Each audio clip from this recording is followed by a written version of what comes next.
कुर्रम में कशीदगी में कमी न आ सकी। फरीकैन में झड़पों के दौरान फायरिंग से मजीद 6 अफराद जाँ बहक और 8 जख्मी हो गए। 11 रोज से जारी कशीदगी में अब तक 130 अफराद जाँ बहक और 186 जख्मी हो चुके हैं। डिप्टी कमिश्नर जावेदुल्ला महसूद ने आगाह किया कि लोअर कुर्रम के मुख्तलिफ मकामात पर सीज फायर करके पुलिस और फोर्सेस के दस्ते तैनात किए गए हैं। उधर गवर्नर खैबर पख्तूनख्वा आज कोहाट में कुर्रम के मामले पर कायम ग्रैंड जरगे से खिताब करेंगे। कुर्रम में कशीदगी में कमी न आ सकी। फरीकैन में झड़पों के दौरान फायरिंग से मजीद 6 अफराद जाँ बहक और 8 जख्मी हो गए।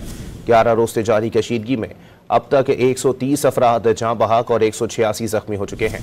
डिप्टी कमिश्नर जावेदुल्ला महसूद ने आगाह किया कि लोअर कुर्रम के मुख्तलिफ मकामात पर सीज फायर करके पुलिस और फोर्सेस के दस्ते तैनात किए गए हैं।